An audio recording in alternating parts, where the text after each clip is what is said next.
Hi, my name is Alyssa Mintz, and today's program is about miracles. Science has been telling us for a long time now that things are not as they appear to be. This chair that I'm sitting in feels very solid, but science has been telling us that the particles that make up this chair are themselves made up mostly of empty space. So I'm sitting on a collection of empty space. Einstein has told us a while ago that if you get in a rocket ship and you travel fast enough, if you could build a ship that traveled fast enough, you would come back to where 10 years later, you'd come back to where you departed, and only a day would have gone by for the people you left behind you. So science is telling us our reality is really difficult to process and understand. And a lot of us, we're not scientists, but we have daily experiences that are showing us the same thing, that seem to be showing us the same thing, that reality is not necessarily what our senses perceive it to be. So today we're going to look at a video about miracles. We'll see interviews with 4 different people who talk about miraculous experiences that have happened to them. And then we'll talk with my friends Randy and Pat, who have also had extraordinary experiences and many conversations with other people who have had extraordinary experiences. And we'll explore with them this idea of miracles and what it is that they seem to be trying to tell us about the nature of reality. So let's look at the video.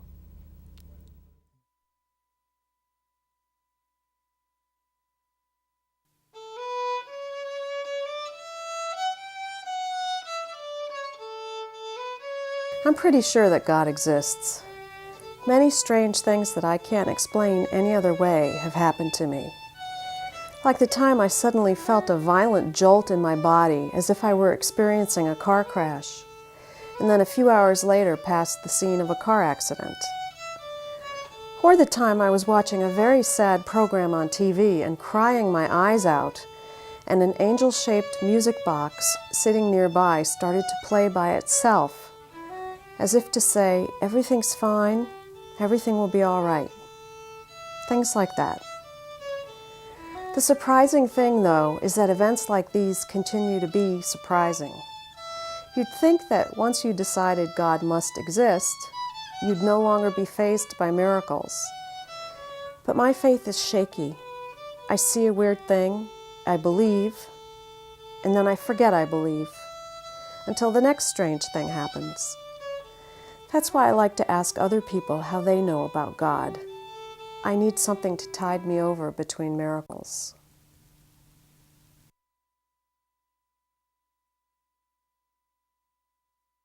When I was pregnant with my daughter in 1988, the pregnancy was considered normal from the beginning. But as the pregnancy advanced, they were finding that problems were coming up within the pregnancy, that decisions needed to be made in terms of what we were going to do going forward. Originally they thought she had Down syndrome, she being our daughter Lorena. That was eventually ruled out, and further testing was done, which included an amniocentesis. And the amnio showed that she was what they refer to as Turner's mosaic.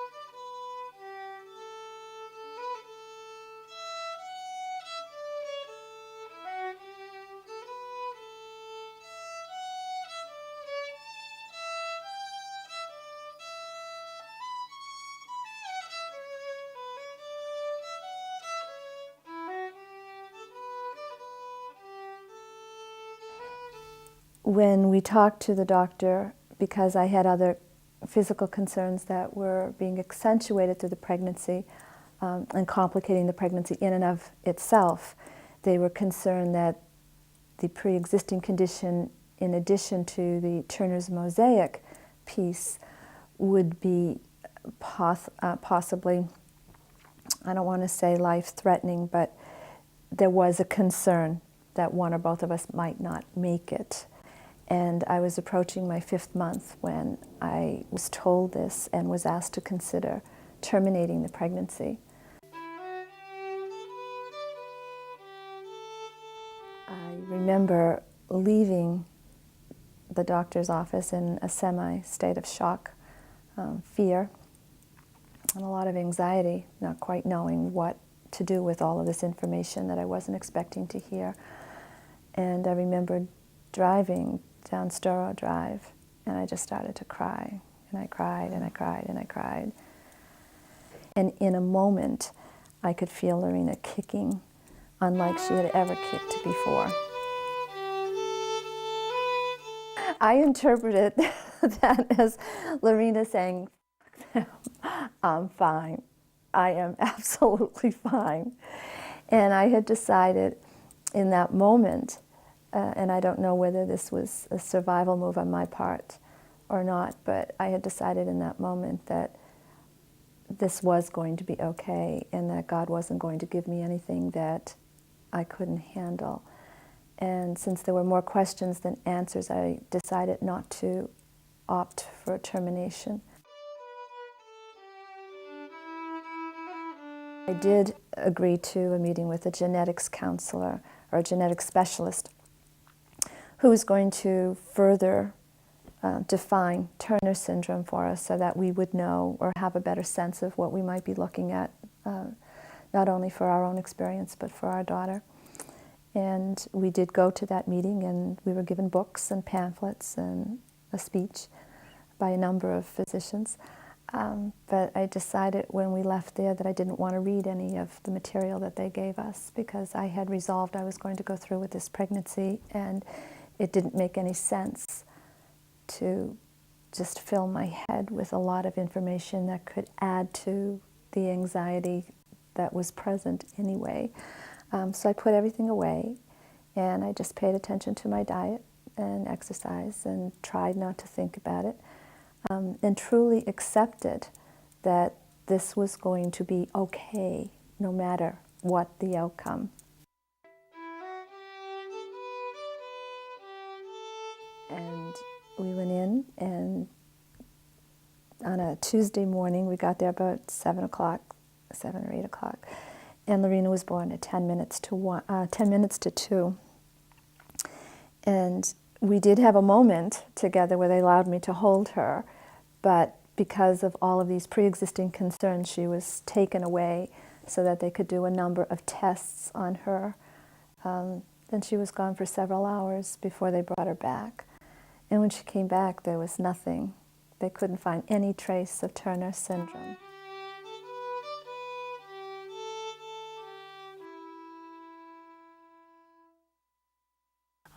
The year was 1968. I was a 17-year-old, and I was in Fort Leonard Wood, Missouri, and I was being trained as a combat engineer. I had volunteered to go overseas to Vietnam, and they took the liberty of granting my wish, and they sent me.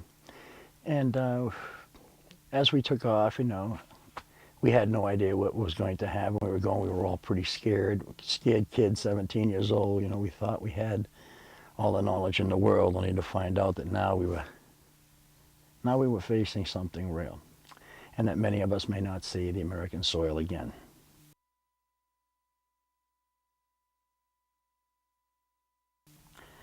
So we landed in Oakland anyway, Oakland, California, whereas that's the departure point for most of the soldiers that are heading overseas.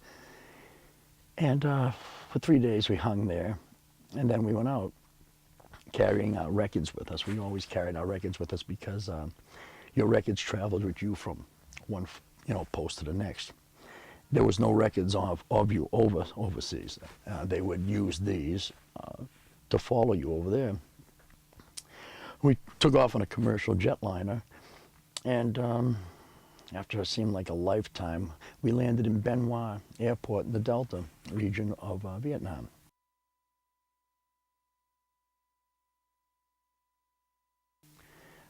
the first thing you notice when you get off the plane, outside of the rounds going off around your head because you are under fire, they love to take down a plane, is the stench. And you try to put that to your side because we're all moving. Your leaders are moving you as fast as they can into some secure areas to get you out of there because you're in the open, you're not armed, and you're actually sitting ducks. So as we were getting herded into our groups, my name came over the loudspeaker, Private Resmini, please report to the sergeant at the hut. And I went. My sergeant shifted me along, and I went up to the desk to see the flight sergeant. I said, I'm Private Resmini. What do you need? And he had this blank look on his face. It was like, huh? I said, I'm Private Resmini. What do you need? He says, I don't need nothing, Private. He says, what are you doing here? And I says, you called me. I said, I heard my name over the loudspeaker. My sergeant sent me. And he says, we have no idea who the hell you are. We don't have your name over here. Aren't you carrying your records in your arm? I said, yeah. He says, well, we wouldn't know who the heck you are. So I said, oh, all right, well, maybe I heard wrong. And I went back and reported to my sergeant. By that time, I'd missed the first bus. 2 buses had come to pick us up. The first bus was gone, and I had to wait around for 40 minutes while we, got the second bus loaded, and, we got all of our equipment situated so we could take it off at a second's notice. It was starting to get a little dark. I remember that it was just around 4:30, 4:45, and the sun was going down on a very hot day. And as we drove along the road, up ahead we could see something burning. We had no idea what it was, but the bus driver told us all to get down as we drove by. We looked up over, and the first bus that had loaded before us was totally destroyed. No movement on it. There was mass hysteria in the bus because we didn't know if we were still in the middle of any action going on. Of course, we weren't armed, but we did find out that there was a complete kill. Nobody made it out.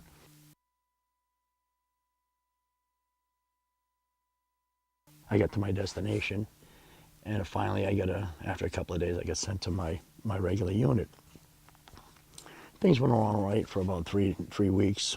I was starting to get acclimated to the temperature, the rotten food, the lousy conditions, the bugs. And the first mail call came, and my first letter was from my mother, apropos, moms always seem to get the first shot. And she was telling me that she had some bad news, that my great aunt, my Auntie Gilda from Italy, the one who I'd seen when I was 12 years old, who I had a really good time with over there for 3 months, and who we bonded really well, had died. And I was very saddened, and she told me the date and the time, and it didn't click with me for about 2 or 3 minutes, and I thought about it for a minute. I said, gee, that's just about the time I arrived in, and looking back, it was exactly the time, as close as I can figure within minutes of the time that I heard my name over the loudspeaker. I guess it was the first time that not only I started to re-believe in a deity upstairs, but it also gave me a little bit of confidence that no matter what was ahead and in store for me, that I had somebody watching out for me.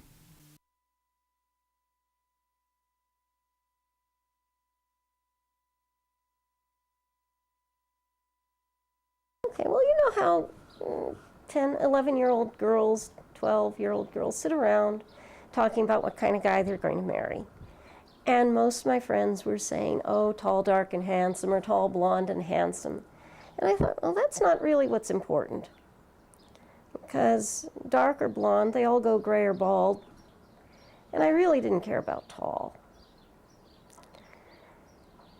But I thought, I'm going to marry a man who's strong in the non-physical ways.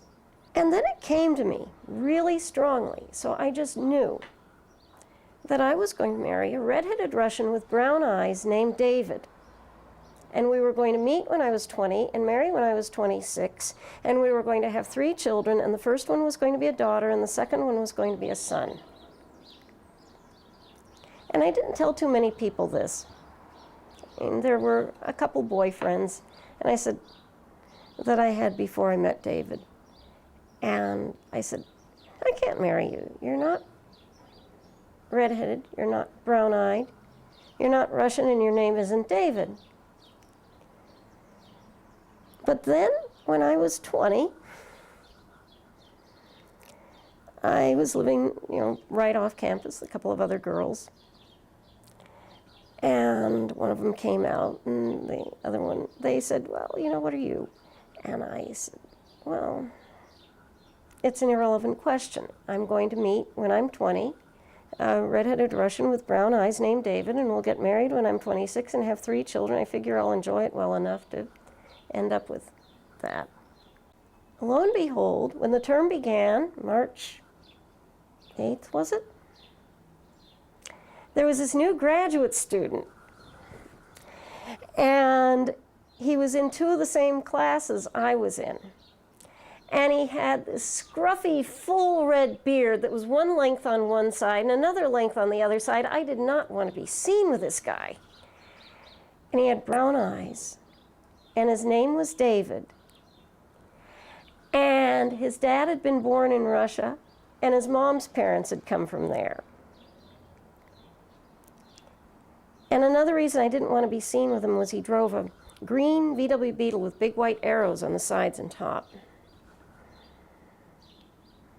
But obviously we went out. When they saw his car tootling down the street to come take me out, they said, well, at least the arrows are headed in the right direction. And then they remembered back to that January conversation, and they said, his name's David. He's obviously got the red hair, brown eyes. Where are his parents from? We grew to be the best of friends. In fact, a few months later, his parents visited him, and he asked me to show them something on the campus that he might not have shown them, so I did. And they all invited me to go out to eat with them. And after that meal, his dad was a nice daddy kind of person, and his mom was a mom's apple pie kind of mom. I said to David, how'd you like a kid sister? He didn't respond. However, we subsequently dropped the boyfriend and girlfriend we thought we had at that point. And when I was 26, we did marry. And we have a daughter and a son and another son. And we're still married.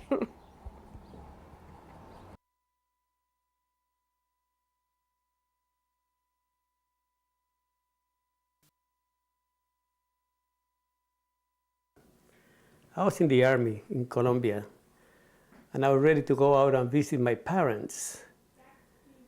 But I was stopped by the colonel, who asked me to prepare myself to go to the countryside, because we were supposed to replace the replacement for a battalion that had been fighting the guerrillas for over 2 years, and that was a long time. So I couldn't say bye to my father but on the phone. And then the following day I was on my way to El Tolima. El Tolima is a part of my country, in the central part of Colombia. It's a beautiful region, a lot of coffee there. But at the time there was a lot of guerrillas too. So we took the transportation were all trucks. Each truck carried about 30 people, 30 soldiers. The beginning, everything was fun, a lot of beautiful things. Scenery, the countryside is beautiful. But when we entered that, what I call road, because perhaps a truck went by there before, and that's where we had to go to travel by. It was raining, there was a lot of mud on the road. There's going up in the mountains, the track slide to the left side, I remember, next to a house that had been destroyed by shots. We couldn't stop the truck. The truck came very close to a huge 45 deep hole, if I may. And for some reason, I don't know what reason it wasn't, my mother used to tell me that she used to pray a lot for me. The truck stopped, and we had plenty of time, very slowly, to dismount the one after the other, the truck. We waited for about 10 minutes to find out if the truck was going to go to the hole, but it didn't. The curious part of that story is that when I turned around, one of the rocks on the mountainside, there was a Madonna there. So I said, oh, what a coincidence, right? She probably saved my life. Could I call that a miracle? How come no one of my soldiers died? We were not under attack by that time. I don't know why. What we did after that moment, in which I don't remember exactly what I said, you get very scared. And of course, you are trained, very well trained, to confront difficult situations. We took the doors and windows from that old house there, and we made a bridge. And I don't know how. We didn't have any but manpower. We were able to put the truck again on the road, and we continue our trip to meet our battalion. I don't know how I did it, but somebody helped me out of there. Okay, that's out in 1957, by January 15. Okay, that's a very good story. I could believe that is a miracle.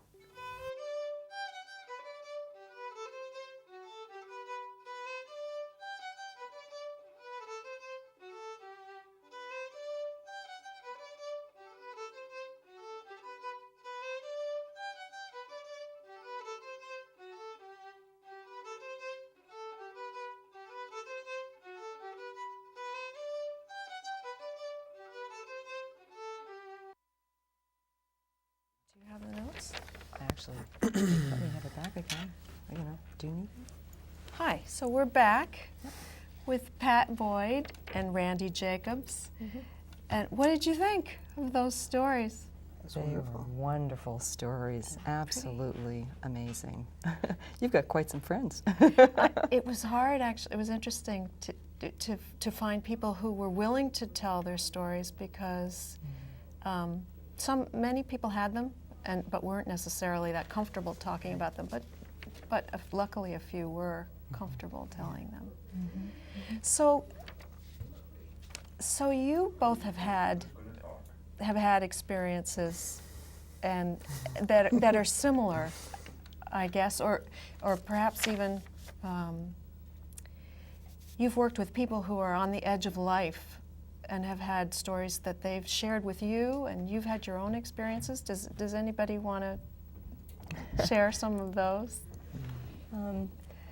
Yeah, let me talk just a minute about, I think Manuel was talking, the last fellow in the story, and he reminded me of a situation. I had just met my husband, and we were in the process of starting to get serious. I was helping him move to another apartment, and we were coming, it was wintertime, and I was in the car with my son at the time, who was like 7 or 8 years old. We were following him, and we're over in Revere, and I didn't know the part of the road. And as we came over the road, we hit a slick on the road, and the car started to do a 360. And the amazing part of this was, as the time slowed down, and as the car turned around, I noticed that there was a white van behind me that was blocking the traffic. And the man in front of me, we just caught an eye, and in that split moment, I was reassured, sit back and enjoy this. And honestly, my son and I, we did 2 or 3 360s, and we were, whee, this is fun, And then we got control of the car, and of course my husband-to-be was in front of us, and he was amazed, he saw it, and he says, oh, pull over, and there was a little store right there, and he goes, what happened? I said, I don't know, but I wasn't afraid.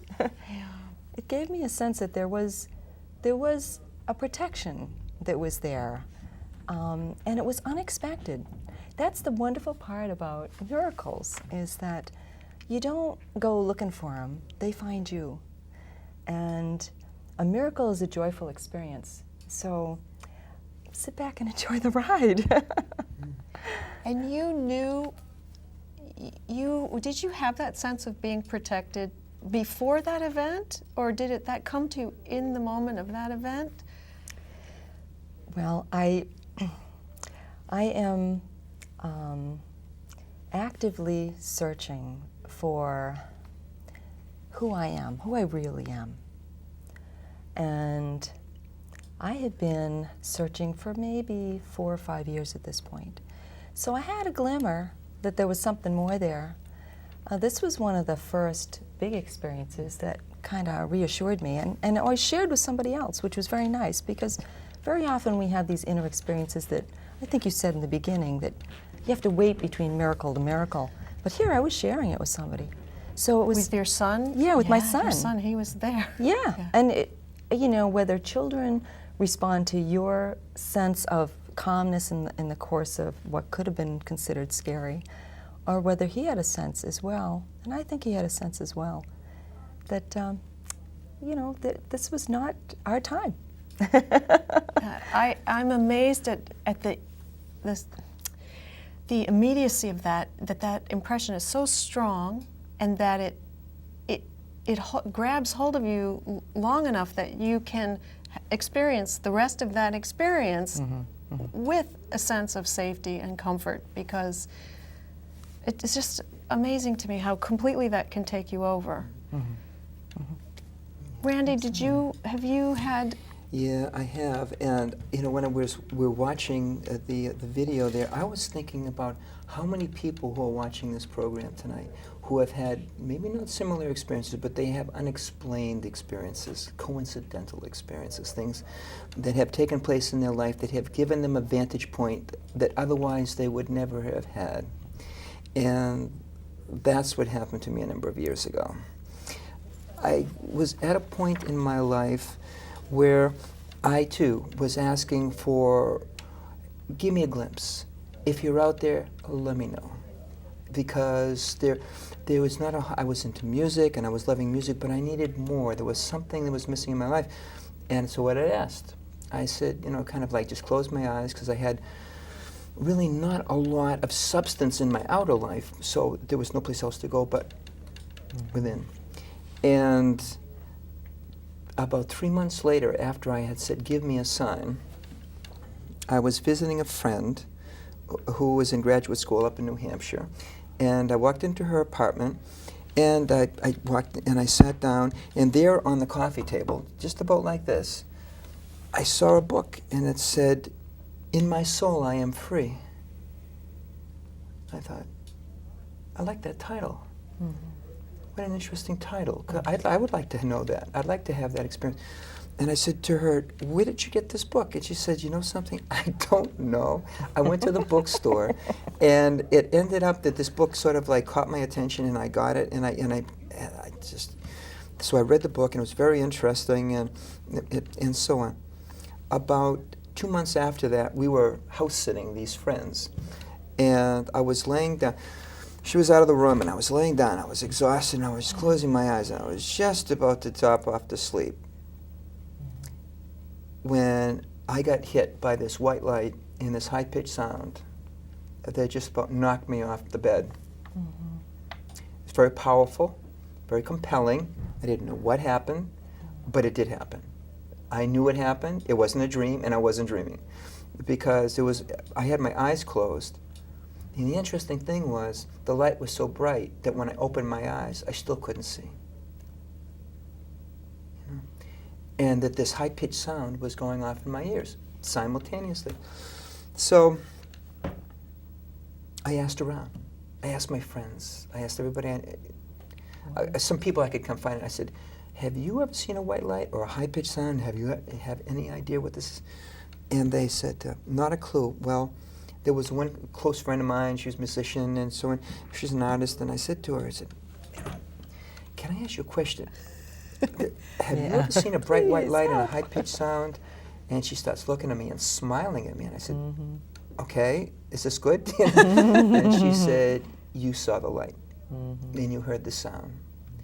There's a book called The Key to Secret Worlds by Paul Twitchell. In that Paul book, Twitchell, okay. this was 35 years ago. And she said, in that book, amongst others, there is a description and explanation of what the light and sound is, in addition to why it happened to you. And I said, oh, this is great. So I got the book and I started reading it, and sure enough, it talked about the sound and the light and how they were these twin manifestations of this divine presence. And it gives us something to see and something to hear. We are actually able to have a direct experience of it. So that was my first sort of introduction into, you don't have to know to have an experience, but you have to have an experience to know. And so as I'm reading the book, it was telling me about everything that had already happened to me. So it became very understandable. I could agree with it because I've already had the experience. So I'm wondering how many other folks out here that are listening to the show tonight have had these, some subtle, some powerful, some dramatic experiences that have given them an insight into an area within themselves that they never knew existed, giving them a perspective and a view of a world that exists within them. There's a reality there that they never would have had hadn't it been for those experiences. So that there is a reason and a purpose to all things, and that wherever we are is where I need to be. And that I really have to go no further than within the context of my own life. My own daily experiences provide all of the necessary and tangible insights and understanding that will be able to give me a recognition of the validity and the reality of not only miracles, but the ongoing substance of my life as to who I am and why I'm here and where I'm going and how I'm going to get there. It's all there. The good news is it's all there for everybody. Yes, yes, absolutely. How are you content with the information you now have about, you just said that you know that all the experiences that come to you are the ones you need for your life, for the unfolding of your life and where you want to go. Do you ever feel like you want to know more? Like it's not, what restrains your impatience? I feel like I'm impatient about, with the amount of information I get. I loved talking to my friends who have this sense of the divine, of something bigger out there, and I think, well, that's great, but I want more. I like, okay, more precise information. Right. So what is going to happen tomorrow to me? What's going to happen a week after to me? What is it? How do you get to a place where what you know is enough? You don't. You don't? You don't. There's always another step. You know, you have to be content with wanting to take a step. Wanting to take it. You know, if it's okay. I had a very good friend, and I think it's a similar friend that helped Randy, who told me when I first started on this journey, just take small steps. You know, you can't eat a big meal by shoving it all in your mouth. You have to take one little, and enjoy every bite.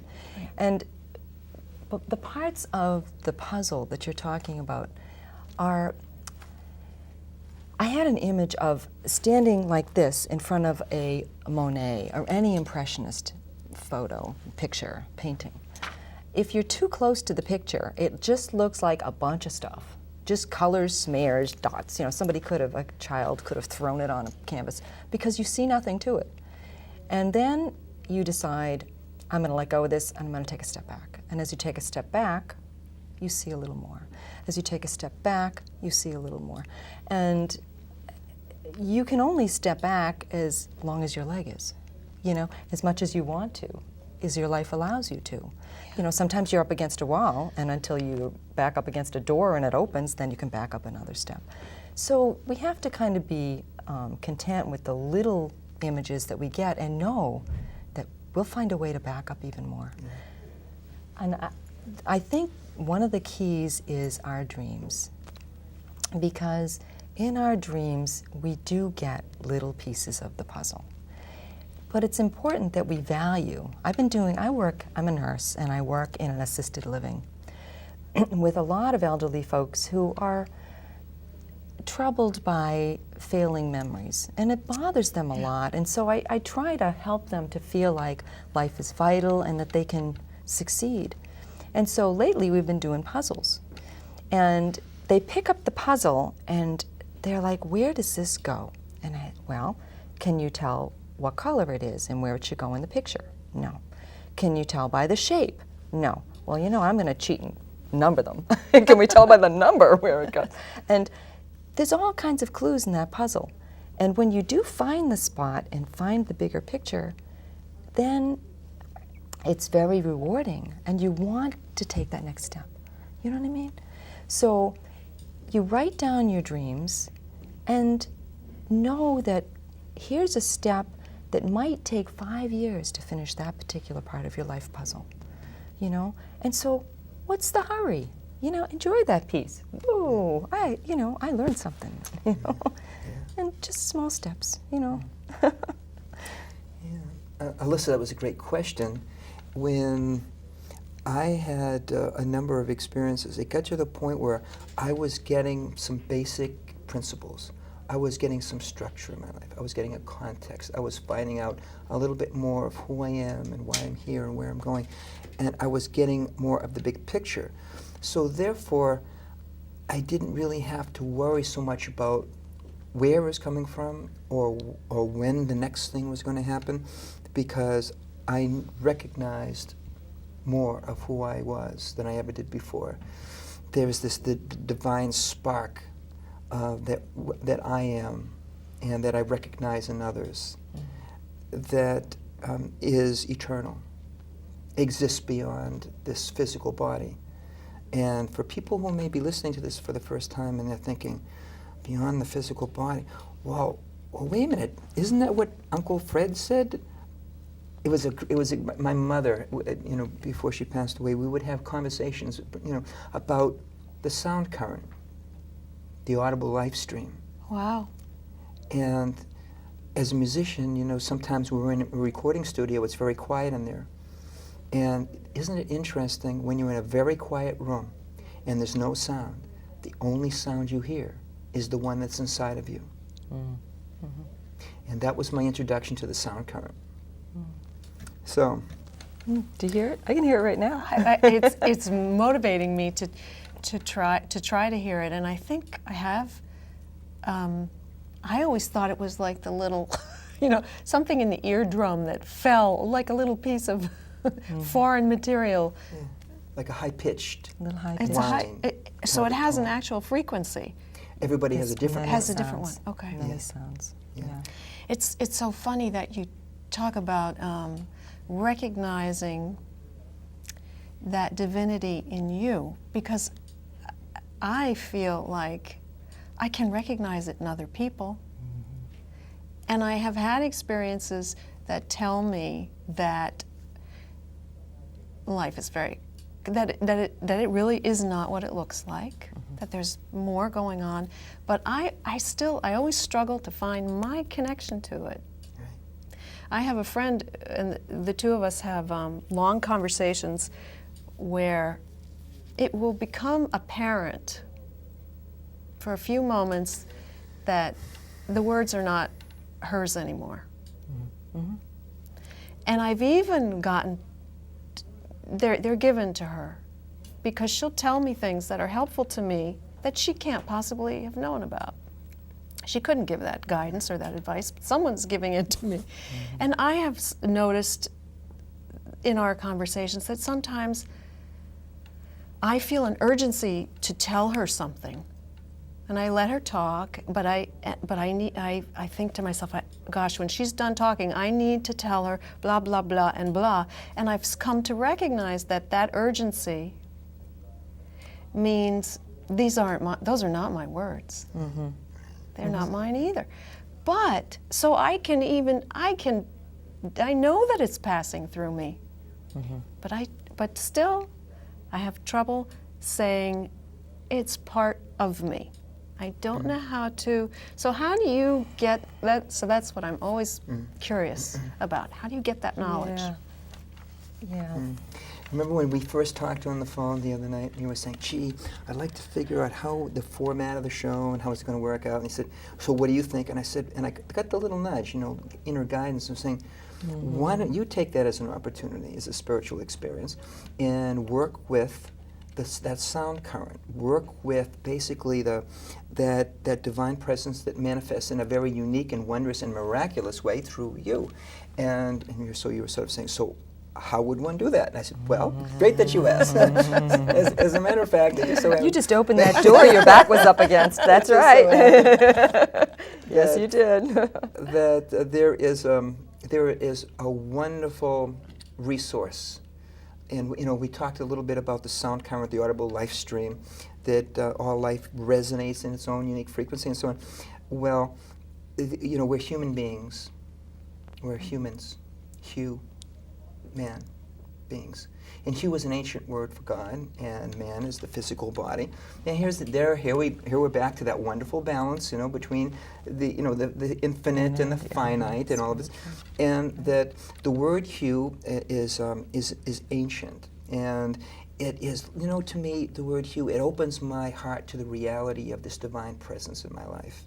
It provides me an insight and an understanding about the divine nature of who I truly am. And it sort of, the Hu, to me, it builds a bridge from the physical to the spiritual worlds. And it provides an invitation and an opportunity for me to carry on a clearer line of communication with that inner guidance. So tell them how to do it, Rand. So Don't talk about it, do it. So that's what remember the exercise we talked about? And there's a very simple exercise where you just kind of relax, and you're welcome to join us, everybody, if you like. I think for someone, for a lot of folks out there, that place between the eyebrows, it's called the third eye, it's called the window of soul, called the Tisra, whatever you want to call it, but nevertheless, you see it on the back of the dollar bill, for example, and there's the eye. You can gaze gently up into it, and you can sing a love song to God, a love song to all of life, a love song to that divine presence that you are. And each time that I do this, it opens up a greater clarity into the reality of who I truly am, my true self. So it's such a simple technique, and so you just relax, and you kind of just, you put your attention here between, and this is ancient, by the way, this goes back millions of years, actually. And you just sing the word Hu to yourself, silently if you like, or quietly to yourself, and just let it resonate, the word Hu, and just let it kind of... Can we do it a couple of times? Yeah, sure, you want to do it? Yeah. Can we do a couple of times? Okay. Just a couple of times. Okay. Yeah, so just sort of relax and just... Can we vision something that makes us feel happy? Yeah. Anything that makes you feel happy. It Yeah. could be Jesus, it could be your cat, it could be your friend, your best friend. Something that opens your heart to love. Right. Yeah. And then just let the word Hu resonate in your heart and open up that window. And it provides an opportunity to take a step into a greater understanding of the divine link that we have with all of life. So, the word Hu, we can just sing it a few times to ourselves, and just gaze We can do it gently. out loud? We can do it out loud? Yeah, sure. Okay. And just gaze gently into that place between your eyebrows and that window of soul. And then after a few moments, I'll just say, may the blessings be, and we'll come back.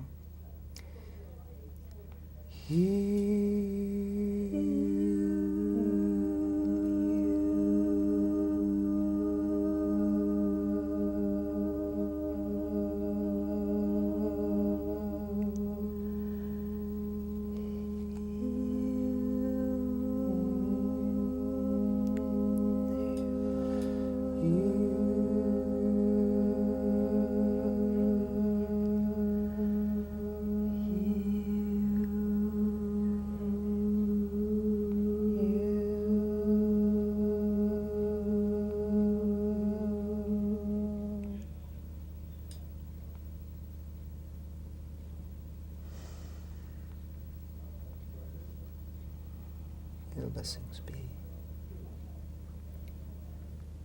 That was beautiful. That's it.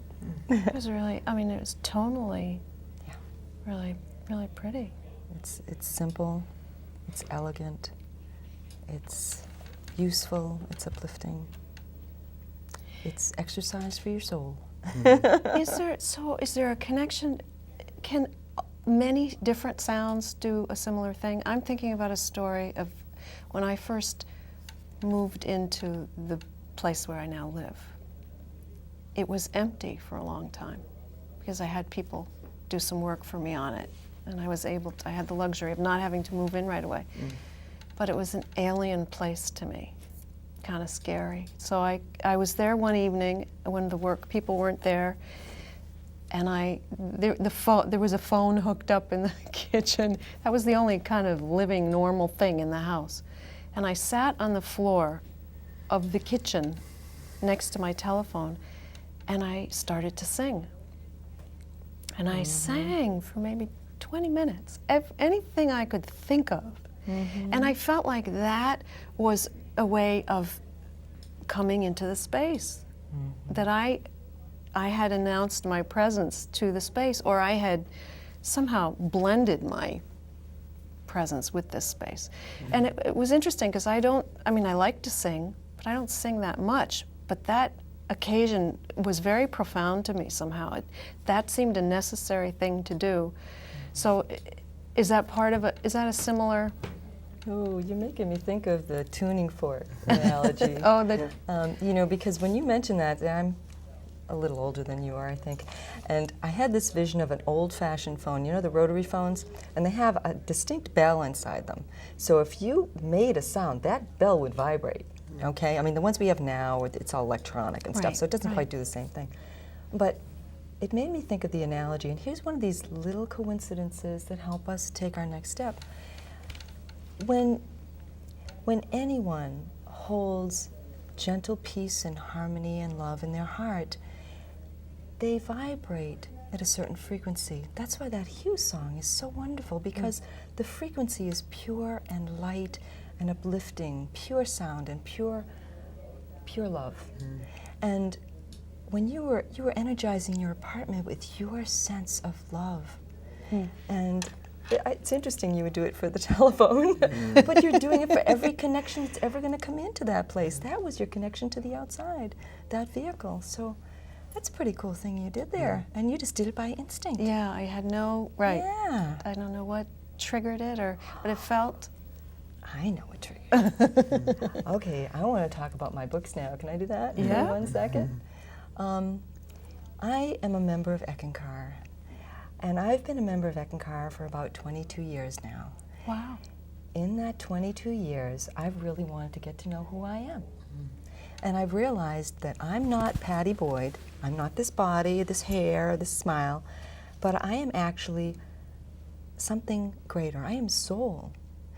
Inside this body, like a hand would be in a glove, and would make the glove do whatever love would have it do. Well, that's one thing. You think about that, you go, oh yeah, I'm soul, But as you really consider that, and as you really step back, you realize soul is limitless. Soul can do anything. And who told you to sing in your apartment? You told yourself. You just happened to listen that day. We don't always listen. Right. We have a wonderful guide in Eckankar who is the present spiritual leader. His name is Sri Harold Klemp. He is what we call the Mahanta, the living Ek master. And the Mahanta is the spiritual guide that has that overview, has stepped back to guide all of us to take in our next step. Like Randy said, in the middle of, we were talking about this before, but in the middle of our individuality, there is some basic uniqueness, the desire for love, the desire to know who we are, the desire to take our next step. And this spiritual leader helps us to take our next step. He does it very gently, very little steps. His latest gift to us is to help us understand that we're soul. So This we is the have a first, book. the first of the series. This is the Immortality of Soul series. And this is the language of soul. All it is a couple of, it's individual quotes that randomly you will open the book and find what you need in there. And it's in categories. It's a wonderful gift. This is the first of 3. And there will be more. The Master is slowly opening our awareness. Language of Soul. It's a great, I love the size of that book too. It's like you can cuddle it. You can take it with you. It's so put it in portable. Your Yeah. pocketbook. Exactly. Can you tell us a little bit more about Eckankar and what it's new to me as a practice, or would you call it a practice? Would you call it a religion? I hesitate to use the word It is. religion because It is a religion religion. has Yeah, a bad name. Religion has a unique name depending upon your level of the types of experiences that you're having. But Eckankar for me is an opportunity that opens my heart to the true nature of who I am. For me to be able to see this divine spark of God that I am and be able to see it in others, in all of life, that's a miracle. Miracle is a changed consciousness. And I was just thinking, about some of the things that we were talking about here. We talked about the hue, and we talked about soul, and all these things. And when you take actually, Pat started to talk about the tuning forks, and so maybe I want to pick up from what you were saying. Yeah, please. Here's a nice analogy. It's as if that you have 2 tuning forks, and they're both silent.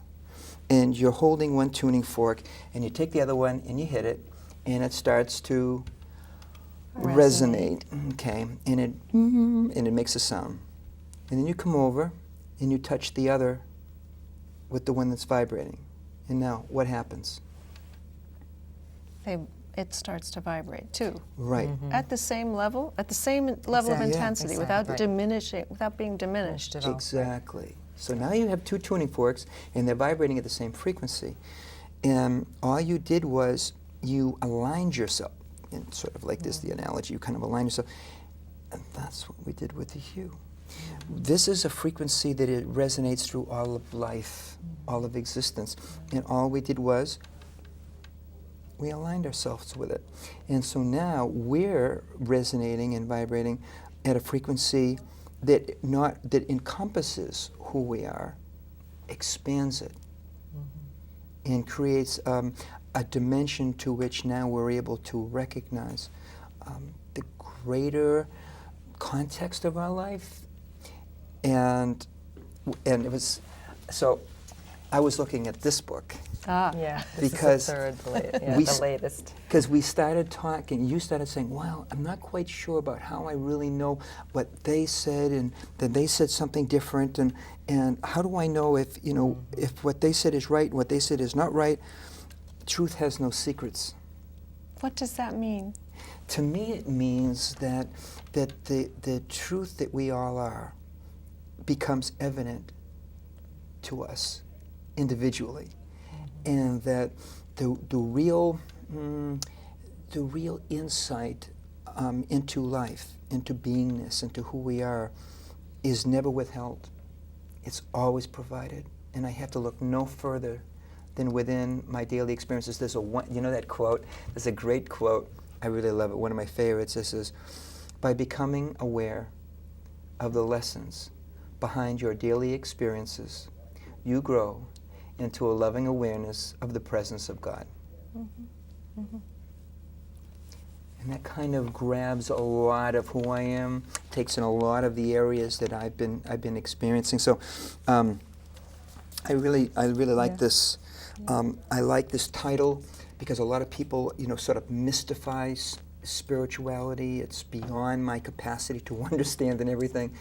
And the truth that I discover on a daily basis is never withheld, and there are no secrets, and it's forthcoming, and anyone is able to understand the true nature and the true identity of who and why we're here and where we're going. And and this is also, don't you love the cover of this? It's just, beautiful. Yeah, it's really The very nice. picture is beautiful and the colors are beautiful. You just want to take them and cuddle them. Well, Well, you can cuddle that one, okay? Okay, I want to cuddle. my gift. Thank you. Oh, I would love to. This is Yes. pretty exciting, actually, because as you're saying, each event in our lives takes us to the next step, the next place we need to be, and apparently I need to get familiar with this book because I'm still asking. We're all still asking questions. We're all still looking, and it's given to us when we ask. Absolutely. Seek and ye shall, right? I guess so. You shall find the truth. Well, my What does that say? I'm just curious. oh, interesting. Take responsibility. Recognize that this entire lifetime is a high spiritual experience, or it could be. Whether or not it will be depends on how you look at it. It depends upon your attitude. Perfect. So, thank you very much. I think that's a great note to end on. Thanks so much, Randy and Pat, for welcome. doing this exploration This with is great. me. Thank And we may you. have to do another one. We'll have Sounds to. good. Thanks so much. Welcome.